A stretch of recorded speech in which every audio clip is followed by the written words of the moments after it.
கர்த்தருடைய பரிசுத்த நாமத்துக்கு ஸ்தோத்திரம். இன்றைய தினத்துக்கான தேவனுடைய வார்த்தையானது 1 நாளாகமம் 4ஆம் அதிகாரத்திலே அந்த 9வது வசனத்தை 10வது வசனத்தை நாம் வாசிக்கும் பொழுது யாபேசினுடைய காரியத்தை குறித்து நாம் அதில் வாசிக்கிறோம். ஏற்கனவே அதை குறித்து நான் செய்தி கொடுத்துருக்கிறேன். ஆகவே இன்றைக்கு இன்னொரு விதத்தில் இதை பார்க்கும் பொழுது அந்த 10வது வசனத்தை பார்க்கும் பொழுது யாபேஸ் இஸ்ரவேலின் தேவனை நோக்கி, தேவரீர் என்னை ஆசீர்வதித்து என்று சொல்லுகிறான்.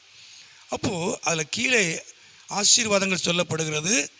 எல்லையை பெரிதாக்கும், என்னும் கரம் என்னோடு கூட இருந்து தீங்கு என்னை துக்கப்படுத்தாதபடி எல்லாவற்றுக்கும் என்னை விலைக்கு காத்து என்னை ஆசீர்வதிக்கணும் அப்படி சொல்லி ஜெபிக்கிறான்.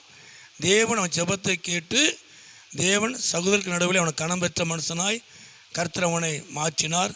அவன் துக்கத்தை எல்லாம் கர்த்தர் மாற்றினார். நமக்கு தெரிந்த ஒரு காரியம்.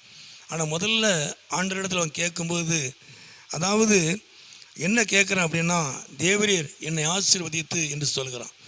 அதாவது இந்த வார்த்தையினுடைய அர்த்தம் என்ன அப்படின்னா, தேவரீர் என்னை அங்கீகரிக்கணும் அப்படின்னு சொல்ல, என்னை அங்கீகரித்து என்னை ஆசீர்வதித்து என்று சொல்லும் பொழுது இந்த இடத்துல தேவரீர் என்னை அங்கீகரிக்கணும் அப்படின்னு சொல்லுகிறான்.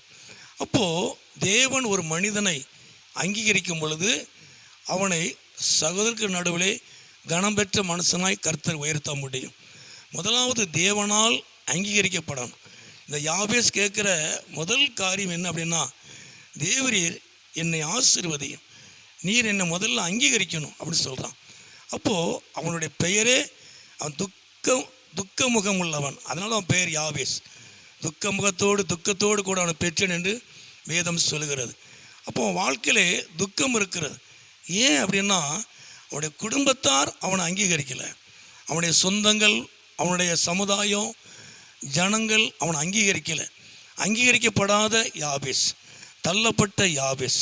இப்போ அவன் கேட்குறது என்ன அப்படின்னா, தேவரீர் என்னை முதல்ல அங்கீகரிக்கணும் அப்படின்னு சொல்லி ஜெபம் பண்ணுறான்.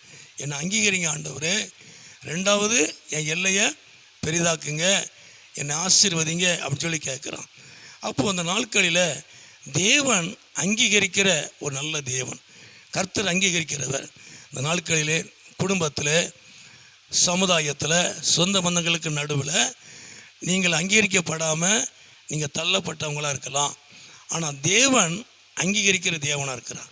உங்கள் துக்கத்தை மாற்றுவதற்கு, உங்கள் எல்லையை விரிவாக்குவதற்கு, அவர் உங்களை ஆசீர்வதிப்பதற்கு முதல்ல அவர் உங்களை அங்கீகரிக்கிற ஒரு நல்ல தேவன்.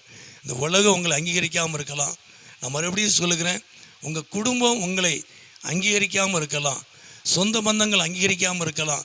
ஆனால் தேவன் உங்களை அங்கீகரித்து தனக்கு சொந்த மகனாக மகளாக உங்களை அங்கீகரித்து உங்களை தகுதிப்படுத்தி உங்கள் துக்கத்தெல்லாம் கர்த்தர் மாற்றுவார். எல்லாருக்கும் நடுவில், குடும்பத்தாருக்கு நடுவில், சகோதரர்களுக்கு நடுவில் கனம் பெற்ற மனிதனாக மனுஷியாக கர்த்தர் உயர்த்துவார். அவர் நாமத்தை மகிமைப்படுத்துவார். ஜெபம் பண்ணுவோமா? எங்களை அதிகமாக நேசிக்கிற நல்ல பிதாவே, அருமையான இந்த நேரத்துக்காக நன்றி செலுத்துகிறோம்.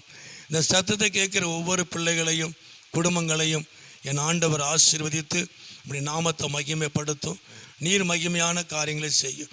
இயேசுவின் நாமத்தில் ஜெபிக்கிறோம் நல்ல பிதாவே. ஆமேன், ஆமேன்.